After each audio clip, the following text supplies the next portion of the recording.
हरे कृष्णा। यहाँ पे प्रसंग ये चल रहा है कि माता सती अपने मायका आई हुई हैं बिना पूछे, भाग के या छुप के, बिना अपने हस्बैंड के परमिशन से आई हैं यहाँ पे। और उसके बाद जो यहाँ तमाशा खड़ा हुआ है, जो बवाल हुआ है, उसके कारण उसका जो असर है वो बहुत दूरगामी हुआ है। मतलब उसका एंड तो ऐसा हो गया कि ससुर जी का गर्दन काट के बकरे का सर लगाया गया। मैंने वहाँ तक ये केस गया था। बहुत मारामारी हुई अभी आगे इसके बाद, पर वो तो खैर आप धीरे धीरे आगे आपको पता चलेगा। लेकिन पीछे क्या हुआ था, तो पीछे कुछ ऐसा हुआ था कि हम सब जानते हैं कि प्रजापति दक्ष माने एक्सपर्ट किस में, संतान उत्पन्न करने में तो बहुत एक्सपर्ट थे। तो उनकी ये पुत्री थी जिनका नाम था सती, और ये भगवान शिव यानी कि परम वैष्णव जो हैं महादेव, उनकी पत्नी थी। तो महाराज दक्ष को ये रिश्ता मंजूर नहीं था। ये रिश्ता दबाव में किया गया था। कुछ रिश्ते कभी कभी दबाव में लोग कर देते हैं, बड़ों के चक्कर में, समाज के चक्कर में, या स्टेटस के चक्कर में कई बार कर देते हैं। तो ब्रह्मा जी के कहने पे और भी देवताओं के द्वारा, इनके मित्रों के द्वारा दबाव दिए जाने पे इन्होंने अपनी बेटी सती का विवाह जो है वो महादेव से कर दिया था। क्यों नहीं करना चाहते थे? क्योंकि वो फिनेंशियली स्टेबल नहीं थे। हर लड़की वाले या पिता जो होते हैं वो तो यही देखते हैं कि भाई जिसके घर में शादी कर रहे हैं वो उसको ठीक से रखेगा कि नहीं, मतलब प्रॉपर घर होना चाहिए, इसकी आवश्यकताएं पूर्ण करेगा कि नहीं, मतलब उसके पास पर्याप्त धन होना चाहिए, कुछ नहीं तो कम से कम इनकी जो बेसिक रिक्वायरमेंट है वो सब पूरा करेगा कि नहीं। वो सब कुछ भी नहीं था महादेव के पास। तो परम पूज्य राधा गोविंद महाराज कहते हैं शिव जी के बारे में कि वो फक्कड़ बाबा हैं। फक्कड़ बाबा का मतलब उनके घर में ना फ्रिज है, ना कूलर है, ना एसी है, कुछ नहीं है, एक फ्लैट भी नहीं है, पेड़ के नीचे रहते हैं। ऐसे घर में बताइए कौन अपनी बेटी का ब्याह करना चाहेगा? लेकिन ब्रह्मा जी के कहने पे और बाकी देवताओं के दबाव में आकर उन्होंने ऐसा कर दिया। तो मन तो इनका तभी से दुखी था, उजड़े हुए तो तब से ही थे ये। पर बीच बीच में आमना सामना जब शिव जी से हो जाता था तो ये और नाराज हो जाते थे। तो ये जो आज की जो घटना हुई है कि एकदम से सती जी ने सुसाइड कर लिया, इस सुसाइड के पीछे का इतिहास थोड़ा सा जानना जरूरी है। एकदम से उन्होंने सुसाइड नहीं किया था, इसके पीछे कारण था जो देह त्याग किया था। तो कारण ये था कि जब इन्होंने, माता सती ने देखा कि सब लोग अपनी अपनी गाड़ी से, वायुयान जो कि बिना पेट्रोल के चलता है, मन की गति से चलता है ऊपर के लोकों में, तो सब लोग अपने अपने वायुयान से जा रहे थे। किधर जा रहे थे? अब कहीं कुछ ना कुछ यज्ञशाला तो आपको पता है क्योंकि आपने पढ़ लिया, उनको थोड़ी पता यज्ञशाला में कहाँ है। उनको बस इतना पता था कि सब लोग सच धज के कहीं जा रहे हैं, रेडियो के कहीं जा रहे हैं। और बच्चों में, माताओं में जो भावनाएं होती हैं बड़ी प्रबल होती है, जानने की जिज्ञासा बड़ी होती है। खास करके सोचिए आपके सेक्टर 37 में पूरा मोहल्ला उठ करके बन ठन के कहीं जा रहा हो और आप उठें तो आपको जिज्ञासा हो कि कहाँ जा रहे हैं ये लोग, कहाँ जा रहे हैं ये लोग। मन में जिज्ञासा है, कहाँ आप लोग कहाँ जा रहे हैं, कहाँ जा रहे हैं? पहले कि सब के सब जा रहे हैं ईस्ट ऑफ कैलाश दर्शन करने, या कोई प्रोग्राम हो रहा है उसमें, तो फिर आपके मन में क्या इच्छा होगी? हम भी चलेंगे, हम भी जाएंगे। लेकिन वो लोग अपने मन से नहीं जा रहे थे, उनको बाकायदा इन्वाइट किया गया था। सबके पास एक इन्विटेशन कार्ड आया था। अब इनके पास कार्ड नहीं था, इन्विटेशन कार्ड नहीं था, तभी तो इनको पता नहीं था कि ये जा कहाँ रहे हैं, हो क्या रहा है। इनको ये कुछ ज्ञान ही नहीं था। लेकिन फिर भी पूछ लिया 2-4 लोगों से, जो लोग जा रहे हैं उनसे पूछा बुला करके, जिन्होंने बता दिया कि ये तो एक बहुत बड़ा यज्ञ हो रहा है, बहुत बड़ी पार्टी हो रही है और उस पार्टी में सब लोग आ रहे हैं। और सबसे बड़ी बात बताओ, उन्होंने क्या बताया? ये जो प्रोग्राम हो रहा है ये आपके घर पे हो रहा है, आपके मायके में हो रहा है। अभी ये तो बहुत बड़ा सदमा था, मेरे घर में प्रोग्राम हो रहा है, इतना बड़ा प्रोग्राम, मुझे ही पता नहीं है। तो उनको बहुत दुख हुआ, पर साथ में सुखी भी हुई। उनको लगा चलो कम से कम इसी बहाने अपनी बहनों से मिलने का मौका मिलेगा, है ना। प्रोग्राम में जाने का क्या होता है, किसी भी प्रोग्राम में जाते हैं जो मेन ओकेजन है उससे उन लोगों को मतलब थोड़ी होता है ना। जैसे शादी ब्याह में लोग जाते हैं तो दूल्हा को दुल्हन मिली, दुल्हन को दूल्हा मिला, बाराती तो खाने जाते हैं वहाँ पे और गप ठाके लगाने जाते हैं, और या फिर अपना काम निकालने जाते हैं। अपना काम निकालना समझते हैं आप? अपना काम निकालने का मतलब कि अपना सेट करने जाते हैं, हमारी भी एक बेटी है, हमारा भी एक बेटा है कार्ड एक्सचेंज करने जाते हैं, ये सब होता है वहाँ पे शादी। इसलिए सैफरन वाले कम जाते हैं, उनका कोई काम तो होता नहीं। तो माता सती जो है वो सोचती हैं कि इतना बड़ा प्रोग्राम हो रहा है और हमें बुलाया नहीं गया। फिर भी उनको इस बात की खुशी थी, कोई बात नहीं है, नहीं बुलाएगा तो क्या हो गया, अपना घर तो अपना ही होता है, अपने घर में कोई परमिशन की जरूरत थोड़ी ना पड़ती है, हम जाएंगे। तो पूरे कॉन्फिडेंट थी। लेकिन फिर भी घर के मुखिया होने के कारण उन्होंने भगवान शिव से पूछा कि देखो स्वामी, हमारे घर में एक बहुत बड़ा प्रोग्राम हो रहा है और महादेव तो हमेशा कूल रहते हैं, है ना, आराम से। उनको सब पता है, उनको ऐसा नहीं कि आंखें बंद की, उनको पता, उनको सब पता है क्या हो रहा है और क्या होगा सब जानते हो, त्रिकालदर्शी हैं। तो माता सती जब उनसे पूछती हैं कि सब लोग वहाँ पे जा रहे हैं, मैं भी जाऊँ, मैं भी जाऊँ मैं भी, तो महादेव मना करते हैं कि नहीं। अब ऐसे तो मना नहीं कर सकते हैं कि नहीं आप बिल्कुल नहीं जा सकते, कुछ लॉजिक देना पड़ेगा, कुछ रीज़न देना पड़ेगा। तो उन्होंने बताया कि देखो बिना बुलाए कहीं नहीं जाना चाहिए, है ना, ये आपका अपना घर है ना, और मायके में तो वैसे भी नहीं जाना चाहिए। अब महादेव पूरी बात नहीं बताए, क्यों मना कर रहे हैं ये नहीं बताए, बस इतना बता दिए कि इन्विटेशन नहीं है तो नहीं जाना चाहिए, और आप ना जाओ तो मुझे अच्छा लगेगा, इसी में भलाई है। अब उनको क्या पता कि इसके पीछे एक एपिसोड और हो चुका था जिसके कारण वो मना कर रहे हैं। तो उसके पीछे एक और फ्लैशबैक स्टोरी है जो महादेव के अंदर था, भगवान शिव के अंदर वो स्टोरी चल रही थी, और वो ये थी कि एक बार और पहले यज्ञ हुआ था, और उस यज्ञ में कई सारे देवी देवता लोग पहुंचे थे, सबको बुलाया गया था, और शिव जी को बुलाया गया था, ब्रह्मा जी को बुलाया था। तो शिव जी पहले से पहुंचे थे, और यज्ञ के जजमान होने के नाते, मतलब चीफ गेस्ट होने के नाते दक्ष जो है थोड़े बाद में आए थे, और ब्रह्मा जी उसके भी बाद में आए थे, वो तो वीवीआईपी थे। तो जब दक्ष वहां पहुंचे तो शिव जी पहले से बैठे हुए थे। एक तरह से दक्ष हैं, महामहिम है। तो जैसे लोग आए सब लोग खड़े हो गए अपना अपना आसन छोड़ के, सब लोग खड़े हो गए, गुड मॉर्निंग बोलने लगे उनको, या हरे कृष्णा बोलने लगे, जो भी बोले। पर शिव जी जो है वो ध्यान में लगे हुए थे, अपना जाप कर रहे थे, उनको कुछ पता नहीं चला कौन आ रहा कौन जा रहा। भक्त लोग जो है वो उनको बस मौका मिलना चाहिए, इसलिए प्रभुपाद जी ने ये झोरी दी हमारे को, है ना। माला करने के बाद बोला है इसको खूंटी पे नहीं गले में लटका के रखना, है ना, ताकि जहाँ कहीं भी जाएं और मौका मिले तो हाथ सीधा बीट बैग के भीतर, और Hare Krishna, extra rounds, daily rounds नहीं, एक्स्ट्रा राउंड्स, है ना। परम पूज्य गोपाल किशोर गोस्वामी महाराज, जब गाड़ी में हम लोग कई बार चलते हैं महाराज के साथ, बातचीत जब होती है तो महाराज जब बातचीत करना हो तो बातचीत करते हैं, फिर महाराज बोलते हैं बीच बीच में अब मैं थोड़ा रेस्ट करूँगा। तो लगता है कि महाराज शायद सीट को थोड़ा पुश बैक करेंगे और रेस्ट करेंगे, पर उनके आराम करने का मतलब अब थोड़ा माला कर रहे हैं वो, यही आराम है महाराज का, ये महाराज थोड़ा सा रेस्ट करते हैं। तो बीट बैक के अंदर माला चली कि थोड़ा सा रेस्ट करें, ये महाराज का रेस्ट है। तो भक्त लोगों के गले में इसी तरह हमेशा माला रहती है। तो शिव जी का माला तो खैर हमेशा उनके साथ में, उन्होंने आंखें बंद करके और भगवान का नाम जो है उच्चारण करने लगे, हरे कृष्णा कृष्णा कृष्णा हरे हरे, हरे राम राम। तो वैष्णव नाम यथाशंभु, महादेव भगवान के उच्च कोटि भक्तों में से एक है। पता है भगवान के कौन से रूप की वो उपासना करते हैं, सेवा करते हैं? संकर्षण। जो भगवान संकर्षण है ना, उनका ध्यान लगाते हैं, और दिन रात वो क्या बोलते हैं, राम राम राम राम। बताया था कि अगर कोई काशी में शरीर छोड़ता है तो उसको मुक्ति मिलती है, पर मुक्ति ऐसे नहीं मिलती काशी में। काशी में मुक्ति कब मिलती है, जब कोई वहाँ एक तो मरे, और दूसरा महादेव आएंगे और उसके कान में 3 बार बोलेंगे, क्या, राम राम राम। या फिर हरिहर क्षेत्र जाएंगे आप मायापुर में, तो वहाँ पे भी महादेव हैं, पर वहाँ पे राम नाम नहीं बोलते, वहाँ क्या बोलते हैं, गौरा गौरा, राम नाम। तो ये राम नाम जब बोला जाएगा जिसके कान में, उसकी मुक्ति होगी। ये नहीं कि कोई भी गया वहाँ पे, यहाँ से ट्रेन से जा रहा, बीच में हार्ट अटैक हो गया, मिलेगा थोड़ा बहुत कुछ अज्ञात सुकृति मिल सकता है, भाई चलो यहाँ वहाँ मरने से जाके यहाँ मरा, कुछ मिलेगा, पर वो जो परम गंतव्य स्थान है वो तो उसी को मिलता है जिसके कान में भगवान शिव राम नाम लेते हैं। तो महादेव जिनके कानों में राम नाम बोलते हैं उनकी मुक्ति होती है। तो वही महादेव यहाँ पे बैठे भगवान संकर्षण का नाम ले रहे हैं, और इसीलिए उनके शरीर पे भी ना अपने प्रिय का प्रेम चिन्ह जो है जगह जगह पे पाया जाता है। संकर्षण का चिन्ह जानते हैं, नागा बाबा। तो इसीलिए उनके हाथ में, है ना, उनके गर्दन में, उनके सर पे, हर जगह सर्प रहता है, क्योंकि उनके जो इष्ट देव हैं वो संकर्षण है। तो उनका नाम ले रहे थे वो और जाप कर रहे थे वहाँ पे। तभी महाराज दक्ष की एंट्री होती है, और दक्ष की जब एंट्री होती है तो उनको सब लोग देख करके प्रणाम करते हैं, सब लोग उठ के अभिवादन करते हैं, लेकिन शिव जी को तो पता ही नहीं चला। अब बस फिर क्या था, पहले से तो भड़के हुए थे ही, गलत जगह शादी करा दी, और ऊपर से क्या कह रहे हैं, इतना भी एटिकेट नहीं है कि मेरे को देख के ये खड़े हों। अरे कम से कम दक्ष प्रजापति ना होने को छोड़ो, कम से कम ससुर जी इस बहाने तो खड़े हो गए होते। पर शिव जी ने इंटेंशनली ऐसा नहीं किया था, वो जाने अनजाने में अपने बैठे हुए थे। बस इस बात से जो है वो नाराजगी हो गई, और उसके बाद फिर क्या था, दक्ष वहीं से गाली देना शुरू कर दिया, इतनी गालियां सुनाना शुरू किया। उसके बाद उनके साथ भी कई लोग थे, और उसके बाद ये तो पागल है, भूतों के साथ रहता है, उसको रहना नहीं आता है, ऐसा है, कपड़े ढंग के नहीं पहनते, यहाँ पे आए, ये सभ्य लोगों की सभा है, किस सभ्य को बुला लिया। अब शिव जी को तो ये सब बर्दाश्त हुआ नहीं, वो बस उठ के अपना चल दिए। उनको लगा क्या है इसे मुँह लगना, लेकिन जो शिव जी के पार्टी के लोग थे ना वो बर्दाश्त नहीं किए। उसके बाद जो मारा मारी हुआ, किसी का कोई दाढ़ी खींच रहा, किसी का बाल खींच रहा, किसी का मुंह तोड़ा, दांत तोड़ा, जो मैंने भयंकर वहाँ पे एक अलग ही संग्राम हो गया, है ना, शेवाइट्स के, और चलता रहता है। तो ये घटना जो है शिव जी को पता था कि लास्ट टाइम दक्ष जो है उससे इस प्रकार का आमना सामना हो चुका है।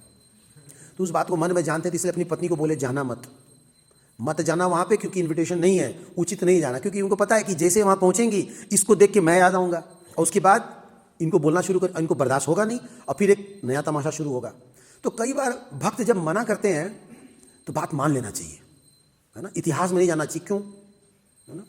एक हमारे मित्र हैं, अभी तो कृष्णा कॉन्शियस होते हैं, एक्टिव नहीं है, उनकी आदत है हर बात है क्यों, और हर बात का क्यों नहीं, बस जस्ट डू इट, जो बोला गया वो हमें बस कर डालना है, बाद में क्यों का जवाब मिलेगा।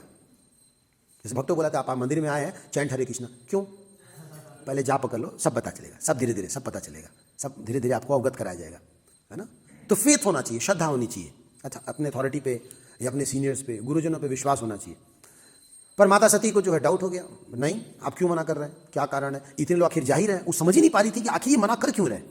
मैंने किसी और के घर की बात हो तो बात समझ में आ रहा, वहाँ तो सारे अपने हैं, मेरी बहनें आएंगी, हमारे रिश्तेदार आएंगे, सारे देवी देवता आएंगे, ये भी तो जा ही रहे हैं सब लोग, क्या दिक्कत है, जाने दीजिए ना। तो शिव जी ने कई बार मना किया, लेकिन वो उन बातों को नहीं समझी, और फिर भी क्या हुआ, बिना परमिशन के वो चली गई, कहाँ पे, दक्ष के प्रोग्राम में। और फिर वहाँ पहुँच के क्या हुआ, वहाँ पहुँचे तो जिस बात का डर था वही हुआ। तो दक्ष प्रजापति तो पहले से नाराज़ थे ही, अब वो क्या किए कि बस इनको देखते, अब हालांकि ये तो गई जाके अपनी बहनों से मिल रही थी, अपनी माँ से मिल रही थी, लेकिन उस समय जो उनके पिता उनकी नज़र पड़ गई, ये तो सोचे कि बड़े खुश होंगे, लेकिन इनको देख करके इनको महादेव याद आ गए, और महादेव को याद आते ही बस फिर वो बरस पड़े और बहुत कुछ सुनाना शुरू कर दिया। तो बताया जाता है कि भक्तों को कभी भी वैष्णव का और भगवान का निंदा नहीं सुनना चाहिए। जब हरिदास ठाकुर को 22 बाजारों में कोड़ों से मारा गया तो भक्त लोगों ने पूछा उनसे कि प्रभु आपके साथ ऐसा अत्याचार क्यों, तूने पता क्या कहा, उन्हें कहा कि मैंने ईश निंदा सुनी है इन कानों से, ये तो होना ही चाहिए था। देखिए कितनी विनम्रता उनकी। तो कभी ईश निंदा, भगवान की निंदा या भक्तों की निंदा नहीं सुननी चाहिए। अगर मान लीजिए कोई निंदा करे तो उसके 3 उपाय हैं। उपाय नंबर 1, उसको बहस से हरा दो, ऐसा डिबेट करो कि उसकी बोलती बंद हो जाए। उपाय नंबर 2, वहाँ से फरार हो जाओ, भाग जाओ वहाँ से, बोलो अभी आया, भाग जाओ वहाँ से, निंदा मत सुनो। या फिर फॉल्स रिंग रखो फ़ोन में, घंटी बजा लो, किसी को बोले जरा बजाना घंटी, फरार हो जाओ, सुनो मत अब निंदा। और तीसरा, आत्महत्या कर लो। ये 3 तरीके बताए गए। तो पहला और तीसरा तो थोड़ा सा मुश्किल है, हरा तो सकते नहीं क्योंकि हम कलयुग के लोग हैं, उतना दिमाग तो तेज है नहीं, हर कोई प्रभुपाद जी की तरह भी नहीं है। और आत्महत्या तो बिल्कुल मत करना, इसी भक्त लोग बहुत कम है, हम लोग वैसे माइनॉरिटी में जी रहे हैं और घट जाएंगे। अब बचा एक बीच का रास्ता, कौन सा रास्ता, बस फरार हो जाओ वहाँ से, बस किसी तरह टॉपिक बदल के वहाँ से भाग जाने में ही भलाई है। तो माता सती तो अब भाग के जाए कहाँ, वो तो बिना पूछे आई थी, अब वापस जाएंगी तो वहाँ तो पूछेंगे ना, हो गया, मना किया था ना मत जाना, सुना ही निंदा मेरी, तो भाग के तो जाना नहीं चाहती थी। और बहस करना नहीं चाहती थी वो, क्योंकि उनके पिता हैं, बड़े हैं, जो भी नहीं कर सकते थे, उनको मार भी नहीं सकती थी। तब उन्होंने अपना बीच का रास्ता ये चुना, शरीर छोड़ने वाला। अब देखिए ये श्लोक पे हम लोग जा तो रहे हैं, पर इस श्लोक को ज़्यादा दिल से मत लीजिएगा, ठीक है ना, खाली दिमाग से लीजिएगा, क्योंकि ये दूसरे युग की बात है और दूसरे लोगों की बात है। हम कलयुग के जीव हैं, पता चला आप भी इस पे अमल किए और आज ही जाके हम यही सुन करके आए हैं, आज तो यही होगा। हमारे प्रभु जी के बारे में बोला, हमारे पिताजी ने आज आर पार होकर रहेगा, ऐसा नहीं करना है, शिक्षा लेनी है। माता सती का पोजीशन अलग है। तो देखिए माता सती ने वैष्णव निंदा सुन ली, यानी कि अपने हस्बैंड के बारे में सुना, उनकी बुराई सुनी, उनसे सहन नहीं हुआ। तो एक भक्त को कभी भी बर्दाश्त नहीं करना चाहिए। उन्होंने भी इसको बर्दाश्त नहीं किया और उन्होंने क्या किया, फिर अपने शरीर को त्यागने का प्लान बनाया कि हम इस शरीर को त्याग देंगे, है ना। तो क्या क्या किया उन्होंने, बताया गया है इस श्लोक में कि यज्ञ स्थल में अपने पिता से ऐसा कहकर साध्वी सती भूमि पर सबसे पहले उत्तर मुख होकर बैठ गई। उत्तर मुख, कोई भी पवित्र काम जो किया जाता है वो 2 दिशाओं में किया जाता है हमारे सनातन धर्म के हिसाब से, पूरब और उत्तर में। थोड़ा बहुत बोला जाए तो कर्मकांड में, पर भक्ति में ना सब दिशाएं एप्लीकेबल है, 10 दिशाएं एप्लीकेबल है, किसी तरह मुंह करके कर सकते हैं, नो प्रॉब्लम एट ऑल, है ना। कोई दिशा वैसा कुछ नहीं होता। आपको पता है यात्रा करने का भी एक वो होता है, डेट होता है, इस तिथि में इस दिशा में जाना, उस तिथि में उस दिशा में जाना। भक्ति में कोई नियम कानून नहीं होता, किसी दिन किसी दिशा में जा सकते हैं, कुछ भी कर सकते हैं, है ना। कहते हैं ना फ्री स्ट्राइक, वो फ्री स्ट्राइक ले सकते हैं आप। पर फिर भी सनातन धर्म में ऐसी मान्यता है कि शुभ कार्य पूर्व और उत्तर दिशा में होते हैं। उत्तर दिशा में इसलिए क्योंकि जो सिविलाइजेशन है वो उत्तर दिशा से ही प्रारंभ हुआ है। दो पवित्र नदियां सरस्वती और गंगा, उसके बीच में ये हमारी मानव संस्कृति जो है चालू हुई है। और मानव के अधिष्ठाता मनु, भगवान ब्रह्मा और जितने भी देवतागण हैं, सबकी ओर अगर मुख करना हो तो उसी तरफ मुख करना पड़ता है। इसीलिए अधिकांश लोग जब वनवास लेते हैं तो उत्तर की ओर जाते हैं, है ना। नारद जी भी उत्तर की ओर गए थे, पांडवज भी उत्तर की ओर ही गए थे। हम लोग भी गर्मी में उत्तर की ओर ही जाते हैं, है ना, बद्री का आश्रम दर्शन करने के लिए, तो उत्तर की ओर। तो ये कारण बताया गया है। तो उत्तर की ओर उन्होंने मुख किया और उसके बाद भूमि पर उत्तर में बैठ करके केसरिया वस्त्र धारण की। अभी केसरिया वस्त्र देख करके क्या, तो तात्पर्य प्रभुपाद जी कह रहे हैं कि कहा जाता है कि जब मनुष्य अपना शरीर त्यागना चाहता है तो वह केसरिया वस्त्र पहनता है। हम लोग भी केसरिया वस्त्र पहनते हैं, है ना। शरीर त्यागना चाहता है का मतलब क्या है कि जब पूर्ण रूप से इस संसार से कोई लेन देन आपका न रहे, हमारा न रहे, और जब लगे कि बस एक ही जीवन का तात्पर्य बच गया, एक ही कर्तव्य बच गया, वो भगवान के लिए पूर्णतः समर्पित हो जाना, तो वो लोग केसरिया वस्त्र धारण करते हैं या गेरुआ वस्त्र धारण करते हैं। तो ये वास्तव में सिर्फ त्याग का ही नहीं, अनुराग का भी विषय है। त्यागना कुछ छोड़ना है, लेकिन साथ साथ कुछ अपनाना भी है। जैसे मायावादी लोग होते हैं, वो सब त्यागते हैं, सब कुछ त्यागते त्यागते लास्ट में भगवान को भी त्याग देते हैं। तो इसलिए ड्रेस नहीं पहनना है, ये सब त्याग रहे हैं, सब छोड़ दिया, लास्ट में भक्ति भी छोड़ दी, नहीं। तो त्याग है पर साथ में अनुराग भी है। तो अनुराग कुछ छोड़ना है पर कुछ जोड़ना भी है। तो इस वस्त्र को धारण करने का मतलब होता है कि भगवान की तरफ हम लोग उन्मुख हुए और माया से विमुख हो गए। अब सांसारिक चीज़ों से लेन देन नहीं रहा। और ऐसा नहीं कि सिर्फ पुरुष ही पहनते हैं, माताएं भी पहनती हैं। आपने देखा होगा कि कुंभ आदि में कई बार जाएंगे या वृंदावन में जाते हैं तो कई सारी माताएं होती हैं, वो भी केसरिया वस्त्र धारण करती हैं। हमारे यहाँ भी मालती माता जी, शील प्रभुपाद डिसाइपल, वो भी गेरुआ ड्रेस पहनती हैं। तो गुरु के आदेश से ऐसा पहनता है। तो इसका मतलब यही होता है कि अब हमें भौतिक संसार से कोई लेना देना नहीं रहा। लेना देना नहीं रहा इन द सेंस अपने लिए अब लेना देना नहीं रहा। अब हमें अपने भरण पोषण की चिंता नहीं है। अब हम अपना BMW आपकी सेवा में लगाएंगे। BMW जानते हैं आप, सुना है BMW? एक तो गाड़ी होता है और एक BMW होता है बॉडी माइंड एंड वर्ड्स। जो संन्यास लेते हैं ना, उसमें एक डंडा मिलता है, उसमें एक डंडे के अंदर 3 डंडे होते हैं। और तीनों डंडे किस चीज़ के सूचक होते हैं? मन से, वाणी से और शरीर से। बॉडी माइंड एंड वर्ड्स, तीनों से हम भगवान की सेवा में लग गए। तो जो भक्त हैं वो इस प्रकार से, तो शुरू में पहले ब्रह्मचारी आश्रम होता है, ब्रह्मचारी आश्रम में ये वस्त्र दिया जाता है। और ब्रह्मचारी आश्रम का मतलब कि ट्रेनिंग आश्रम। तो ब्रह्मचारी जो होते हैं वो सन्यासी के मार्गदर्शन में रहते हैं। और धीरे धीरे नेक्स्ट प्लान यही होता है कि आगे चल करके सन्यास आश्रम जो ग्रहण करें। पर जो पीछे का इंटेंशन होता है इस वस्त्र को धारण करने का, इंटेंशन ये होता है कि अब मुझे इस संसार के लोगों से या फिर अपने से कोई अब लेना देना नहीं है। अब ये शरीर किसका है? भगवान का है। भगवान की सेवा में पूर्णतः लगा दिया जाना है। और इसलिए जो भगवान के प्रतिनिधि होते हैं, जो गुरु होते हैं, उनके मार्गदर्शन में भक्त सेवा करते हैं। अपने मन से नहीं पहनते, अपने मन से उतारते नहीं। तो यहाँ पे जिस प्रकार से कोई अपना शरीर और उसकी संबंधित चीज़ों को त्यागता है, उसी तरह माता सती ने भी ये सोचा कि आप मुझे इसलिए इतना सुना रहे हो क्योंकि आपको लगता है कि ये शरीर आपका दिया हुआ है, क्योंकि आप पिता हैं। और अभी तक मेरे स्वामी भी मेरे को अक्सर दक्षायनी कहते थे, है ना, दक्ष की बेटी कहते थे। ऐसे कर करके लगता था कमेंट मार रहे हैं, इसको खत्म करना है ना। न रहेगा बांस न बजेगी बांसुरी। लो भैया, हम त्यागते हैं। बहुत आपको अहंकार है ना, इसी कारण आप बोल रहे हो, तो इस शरीर को ही हम आपके त्याग देते हैं। तो इस कारण उन्होंने ये संकल्प लिया और खास करके अपने पिता के सामने उस शरीर को त्यागने का प्लान बनाया। तभी उन्होंने कैसा वस्त्र पहना? केसरिया वस्त्र, है ना, केसर के जैसा जो दिखता हो। फिर उन्होंने क्या किया? केसरिया वस्त्र धारण किए और तब उन्होंने जल से अपने आप को पवित्र किया। तो पवित्र करने में सबसे इंपॉर्टेंट जो होता है वो जल होता है। और इसका एक्सपीरियंस हम सब ने सुबह में देखा है। नहीं? सुबह में जब हम उठते हैं तो किस मोड में होते हैं? हाँ, किस मोड में होते हैं? घोर तमोगुण में, खतरनाक इग्नोरेंस में। देखा आपने, उठते हैं लोग तो उन्हें सिस्टम को रीबूट होने में टाइम लग जाता है, देखते रहते हैं। तो बाथरूम जाओगे आप जाओ पहले इशारा करते हैं, बोलते बाद में हैं। पता है क्यों? क्योंकि बोलने से ना नींद भाग जाती है। इसलिए देखना सुबह में कई लोग बोलते नहीं है, इशारा ज़्यादा करते हैं। तो जब जाएंगे आप जाइए कम से कम। मैंने हमारे एक रिलेटिव, एक हमारे रिश्तेदार हैं, छोटे में मैंने देखा था, रिंकू रिंकू नाम था उसका। तो रिंकू बेचारा जो है वो शाम में जल्दी सो जाता था। तो उसकी दीदी या उसकी मम्मी क्या करती थी ना, उसको खिलाने के लिए, रात में खाना देर से बनता है, गृहस्थ आश्रम में थोड़ा देर तो हो ही जाता है, तो रात में 8-9 बजेगा ना तब खाना वाना बन के तैयार होता था।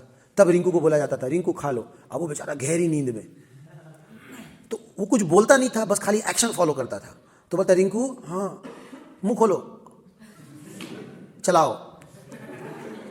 तो कई बार हम लोग मजे लेते थे, कुछ डालते नहीं थे, चलाओ, वो झूठ मूठ चलाता था। अच्छा लग रहा, और खाओगे, सोगे, हाँ। इसको कहते हैं घोर तमोगुण, है ना, घोर तमोगुण में कोई। इसलिए सुबह में देखिए कई लोग बातें नहीं करते हैं, है ना, क्योंकि कोई नींद भाग ना जाए। लेकिन वो तमोगुण एकदम से चला जाता है। कैसे चला जाता है, कौन बताएगा? एकदम से वो तमोगुण चला जाता है। कैसे? जल से। जैसे ही आप जल के संपर्क में आए, आप देखिए इमीडिएटली क्या होता है, वो तमोगुण चला जाता है। और किस में आते हैं? सतोगुण में।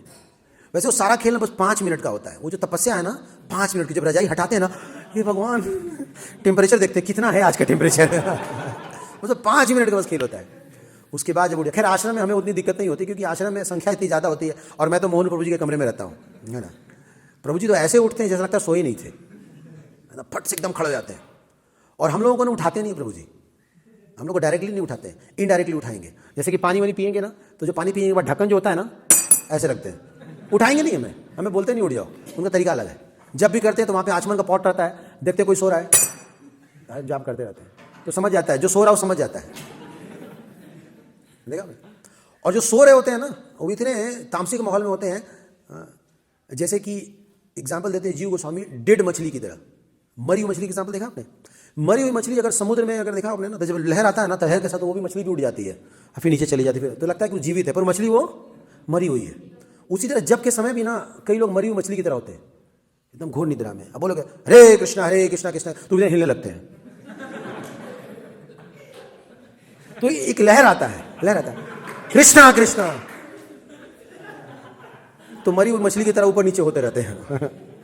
अच्छा, गर्दन इसे हिलाएंगे। कुछ तो इतने बदमाश होते हैं ना, बगल वाले को बोलते हैं अरे वो सो मत, कुछ होते रहते हैं। तो डेड मछली के समान। तो उस समय क्या बताते हैं कि उठिए और जाके क्या कीजिए, आंख धोइए, है ना, पानी धोइए। हमारे यहाँ मुगला तो वो एक कदम और आगे। एक बार पता क्या कर रहे थे, वो बगल में मिर्ची लेके रखे थे, और नींद आए ना, अब काहे को नींद आए भैया, अब बाहर से पानी की जरूरत नहीं है, भीतर से पानी निकल रहा है। अब पूछिएगा उनसे। हम लोग साथ में पहले जब स्टाफ कैलाश में चैंटिंग करते हैं, ऐसे है। तो ये जो जल है, ये जल सतोगुणी का सूचक है, और सतोगुण के संपर्क में आते ही तमोगुण जो वो भाग जाता है। तो सुबह में लोग क्या करते हैं, अपने सर पे जैसे ही पानी डालते हैं और बोलते हैं गंगे जमुने गोदावरी, बस आप तुरंत पवित्र हो गए। तो यहाँ पे भी माता सती ने क्या किया, आचमन किया। जैसे पुजारी लोग भी हैं, ये भी भगवान के गर्भगृह में जब प्रवेश करते हैं तो अपने आप को कैसे पवित्र करते हैं, आचमन के द्वारा सिप करते हैं, है ना। कुशवाय नमः, नारायण नमः, माधवाय नमः, गोविंदाय नमः, विष्णुवे नमः, 24 मंत्र का उच्चारण करते हैं और अंदर प्रवेश करते हैं। तो ये जल क्या करता है, जल पवित्र करता है। एक्चुअली जल भी पवित्र नहीं करता, जल में हम भगवान के नाम का उच्चारण करते हैं, जल को देखते हैं और उसको मंत्रबद्ध करते हैं, उसको स्पर्श करते हैं। इसलिए नहाने समय सिर्फ कोई तमोगुण से रजोगुण में आ जाए कोई जरूरी नहीं है, उस समय भगवान का नाम लेना जरूरी होता है। कई लोग नाम नहीं लेते हैं, इसलिए नहाने के बाद भी कई लोग सोते हैं, है ना। तो भगवान का नाम लेना पड़ता है, फिल्मी गाने नहीं गाना चाहिए, ठंडे ठंडे पानी से नहाना नहीं, भगवान का नाम लेना चाहिए। हरे कृष्णा कृष्णा कृष्णा हरे हरे, हरे राम राम राम की। तो जल से हम साफ होते हैं और मंत्र से हम शुद्ध होते हैं। तो हमें साफ भी होना है और शुद्ध भी होना है, तब हम पूर्ण रूप से सतोगुण में आते हैं। तो माता सती जो है यहाँ पे जल से आचमन कर रही हैं, और हम सबको भी ये बता रही कि जल से, तो जल से उन्होंने अपने आप को पवित्र किया यानी कि जो विचार मन में चल रहे थे उसको नलीफाई किया, उसको खत्म किया। तो जल से पवित्र करने का मतलब आचमन कर रही थी, भगवान का नाम ले लेके आचमन कर रही थी, और योग क्रिया में अपने आप को ध्यान मग्न किया।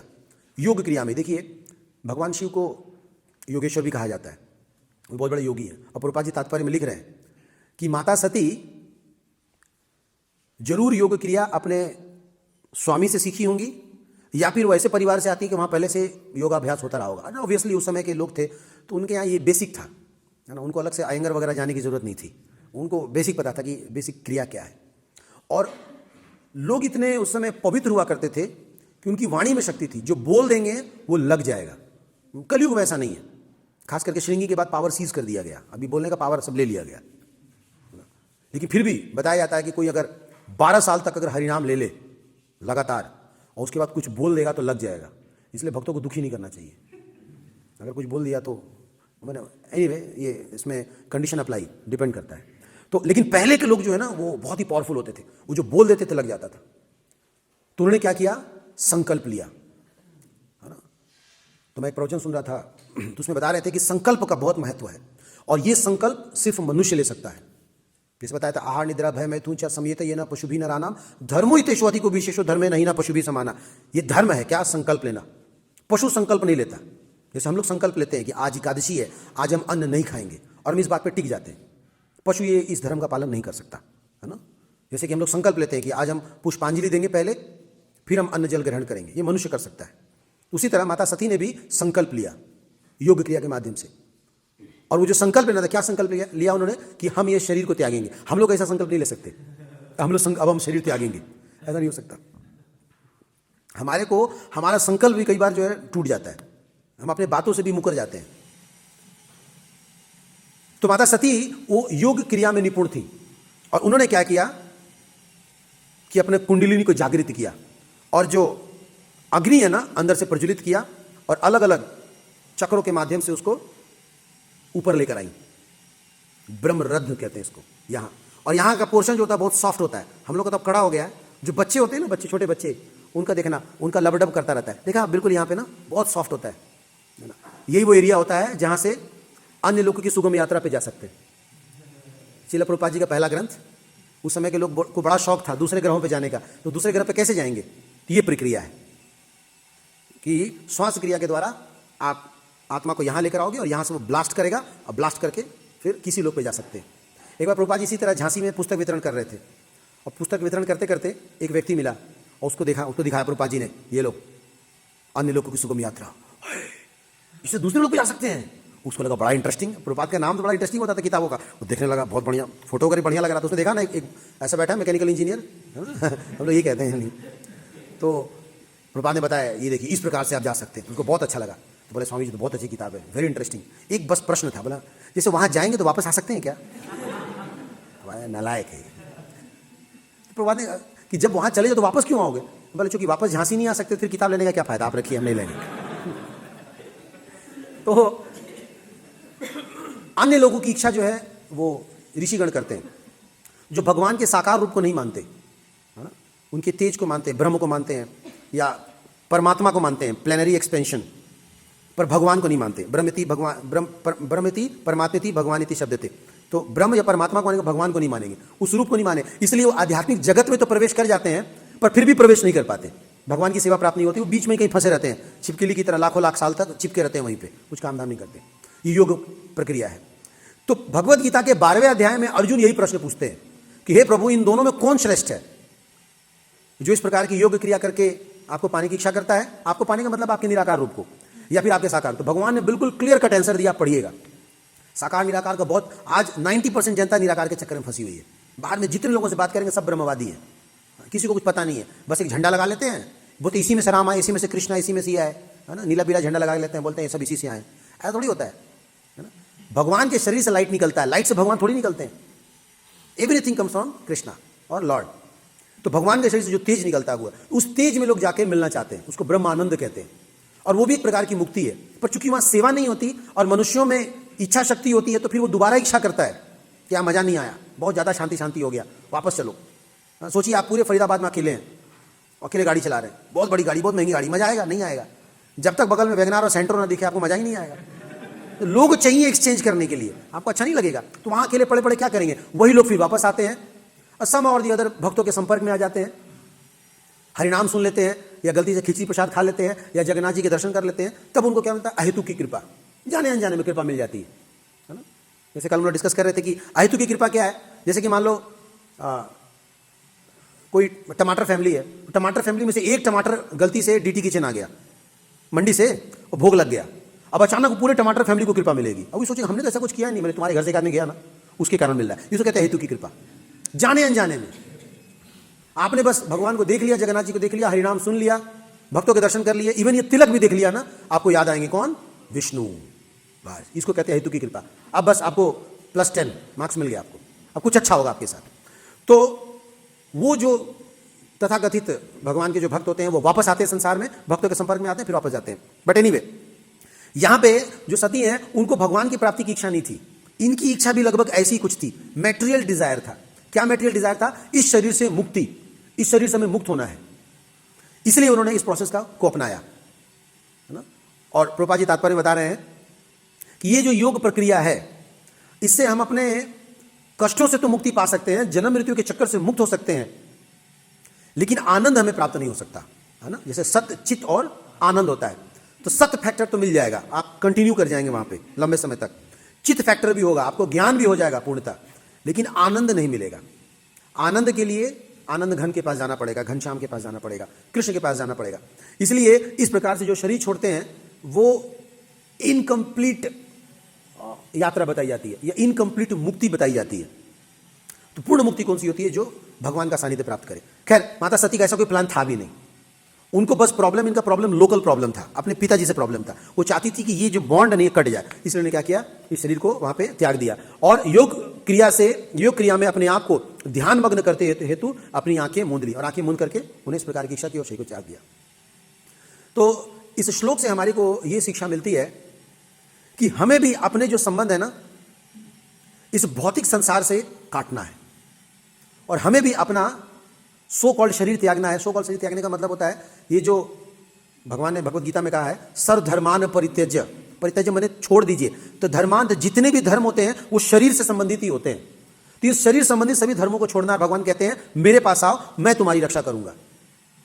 तो जो भी हमारे सो कॉल्ड जो जिम्मेदारियां हैं, हम सोचते हैं कि हम इनको निभा करके एक दिन फ्री हो जाएंगे, फिर हम भगवान को समर्पित होंगे, तो वो दिन कभी नहीं आने वाला। बल्कि हमें क्या करना चाहिए, पैरेलली भगवान की सेवा जो है प्रारंभ कर देनी चाहिए। तो हमारा योग प्रक्रिया ये है ना। शरीर छोड़ना मतलब लिटरली शरीर छोड़ने की जरूरत नहीं है।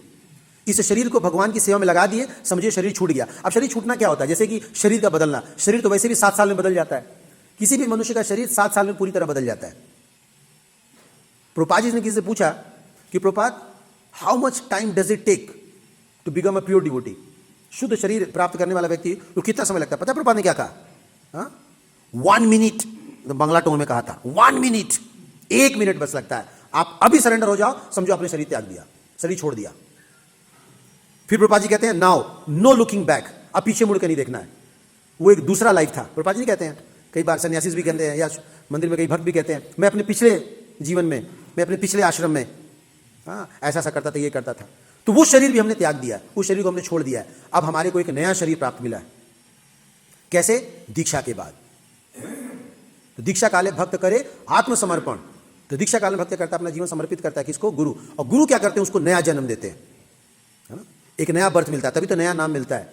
और उस समय के जितने भी पाप हैं, जितनी भी समस्याएं हैं, सब जो है सॉल्व हो जाती हैं। यज्ञ कुंड भी होता है, आचमन भी होता है, स्नान भी करके आए होते हैं, नया वस्त्र भी धारण करते हैं। और वस्त्र कैसा धारण करते हैं? पीला। देखा आपने? सब कुछ वैसा ही होता है। तो यहां पे वो प्रक्रिया हम लोग भी फॉलो कर रहे हैं, और उस शरीर को हम छोड़ देते हैं और एक नए शरीर को धारण करते हैं, और उस शरीर को लेकर के फिर हम भगवान की सेवा में लग जाते हैं। तो गलती से भी आत्महत्या नहीं करनी है ना। कल रघुनाथ दास गोस्वामी जी का तिरोभाव था, शायद तिरोभाव था। तो रघुनाथ दास गोस्वामी जी को जब पता चला कि चैतन्य महाप्रभु अप्रकट हो चुके हैं, और उनके जो शिक्षा गुरु हैं स्वरूप दामोदर, स्वरूपेर रघुनाथ, वो भी अप्रकट हो चुके हैं, तब उन्होंने निश्चय किया ना, अब जीने का कोई फायदा नहीं, शरीर को त्याग दें, चलो वृंदावन गोवर्धन से कूद पड़ेंगे, गिरिराज जी से कूद के जान देंगे। तब 2 लोगों ने संभाला उनको। कौन? रूप और सनातन जी ने। उन्होंने क्या कहा है? आप ये क्या कर रहे हैं? आप कौन होते हैं शरीर को त्यागने वाले? ये शरीर क्या आपका है? नहीं, ये शरीर आपके गुरु का है। अब आपका इसमें कोई हक नहीं है, आपने तो शरीर गुरु को दे दिया है। अब आप गुरु के अकॉर्डिंगली चलिए, उनकी सेवा में लगाइए। तो आत्महत्या करने की कोई जरूरत नहीं है ना। वो जो हमें छोड़ना था हमने ऑलरेडी छोड़ दिया। जैसी दीक्षा ली उस शरीर को हमने ऑलरेडी छोड़ दिया है। अब हम एक नए शरीर में हैं। अब ये शरीर हमारा नहीं है, ये शरीर हमारे गुरु का है। हम गुरु के अकॉर्डिंगली चलेंगे। इसी को कहते हैं समर्पण, फुल्ली सरेंडर। और समर्पण का मतलब क्या है? समर्पण का मतलब है उनकी आज्ञा का पालन करना। What is the meaning of surrender? Surrender का मतलब उनकी आज्ञा का पालन करना, बस। तो जहां हम उनकी आज्ञा का पालन करेंगे तो इस प्रकार के कष्ट जो माता सती को आया है, फिर वो हमें परेशान नहीं करेगा। सांसारिक कष्ट, सांसारिक रिलेशन, वो हमें परेशान नहीं करेंगे, अगर हम पूर्णतः अपने आप को भगवान को समर्पित कर देंगे। और गुरु क्या करते हैं? वो जो योग प्रक्रिया है वो भी बताते हैं। और वो योग प्रक्रिया क्या है?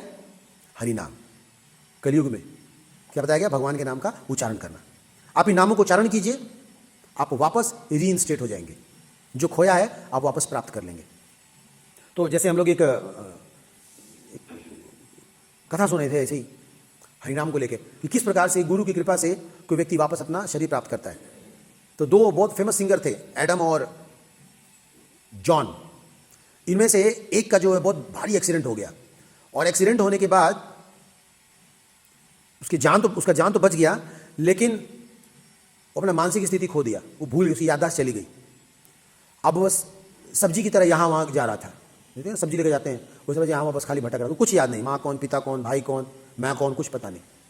तो जो साइकेट्रिस्ट थी जो उसका इलाज कर रही थी, वो क्या कर रही थी, उसकी याददाश्त वापस दिलाने के लिए अलग अलग तरीके अपना रही थी। उसमें एक तरीका था क्या, संगीत सुनाने का, तो अलग अलग गाने बजा रही थी, और ये बहुत फेमस सिंगर था। एक दिन क्या हुआ कि इसने जो गाना गाया था ना, वही गाना उसने चला दिया।